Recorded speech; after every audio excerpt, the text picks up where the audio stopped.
So straight into our next speaker, we've got Coralie de Robert, who has just moved to become sales director at Sales Loft, and she's going to be talking about the motherhood penalty in the workplace. I won't take away her thunder, but she's got some really insightful statistics that I think would be helpful to be aware of. She's had an interesting, varied career, I think. She started her career as a journalist in France, and then moved into the UK, working in various different companies from a radio station, and then moving into B2B at a company called Peakon in 2018. She developed the French market. That company became Workday, was acquired by Workday, and she moved into an AE role. And then over the last couple of years, she's joined Sales Loft and moved from an AE role into a leadership position. She's got responsibility now for a team. So she's had a super fast trajectory. She's obviously got international experience and a lot to share. So looking forward to having you up. Round of applause. Hi everyone. That was very funny. I hope everybody laughed a lot because what's coming is not that funny. Sorry about it. Alright, so we're going to start with a little quiz. Who here has ever heard of the motherhood penalty? Raise your hand. Alright, so we've got between about 5 person. Okay. Now, who here has ever heard of the gender gap pay? Gender pay gap, whatever you say. I'm French, please. This is my French. Cool, pretty much everyone, right? Well, so here's some fun facts. Can anyone tell me how much is the gender pay gap at the moment in the UK? Does anyone know? 2021 were the latest numbers. Obviously, we're taking into account all industries for a similar job. 62 cents to every dollar. It's a little less than that. A little less. Well, sorry, it's a little less, but yeah. That's fine. All right, so I'm going to tell you the 2021 numbers. We're saying that there's still about 15% difference, right? So for a similar job, similar experience, we women get paid 50% less than the men, which is really, really enraging, right? But hold on. Let me tell you about the motherhood penalty, because now there's going to be real reasons to be really, really furious. So, did you know that actually there's 11% difference in between women who have kids and women who don't?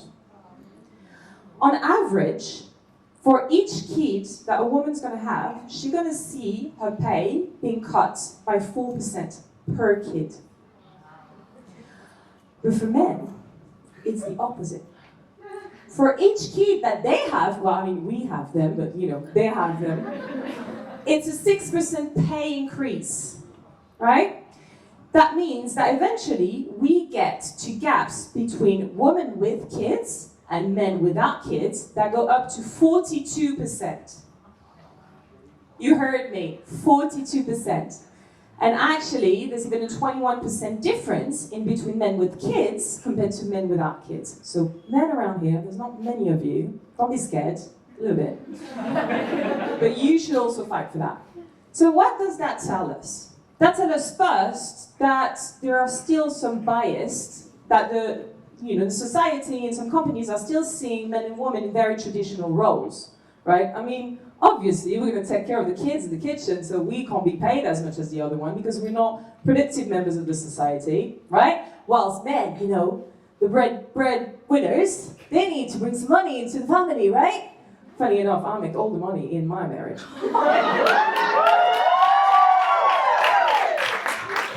Don't share that with them, okay?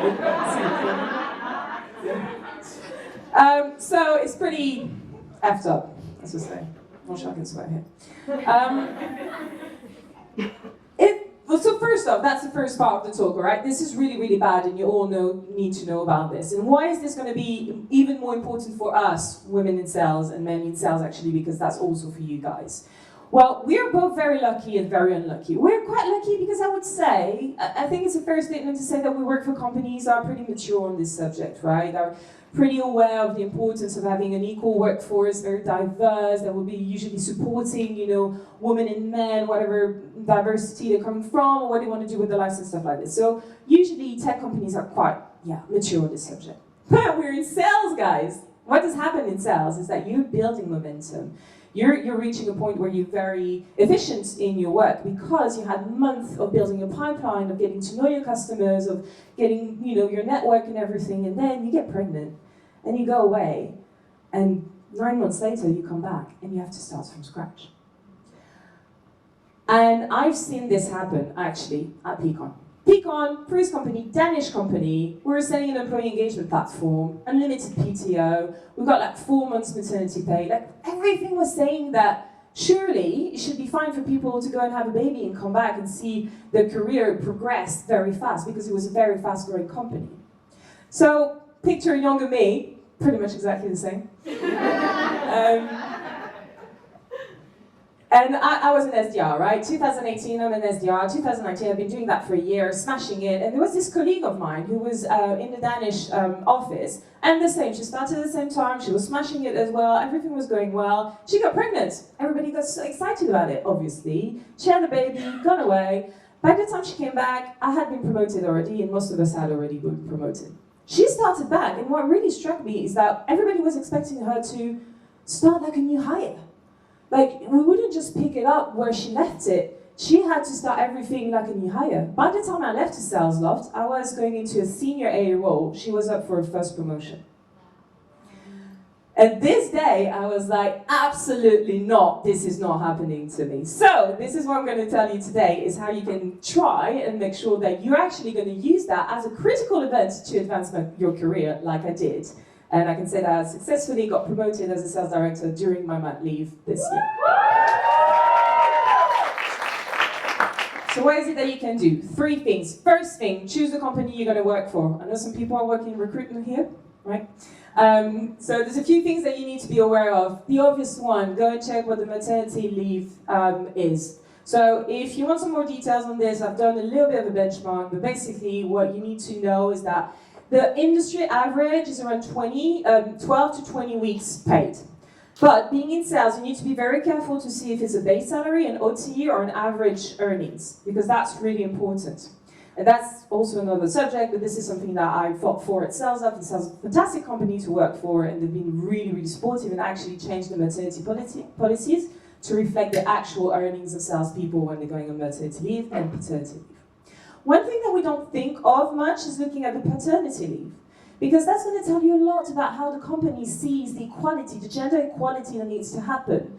Because, again, a complete other subject, but if we want to make sure that we've got a proper separate task in the house, we need to make sure that the men are also taking the time to be responsible for not just the job, but the house as well.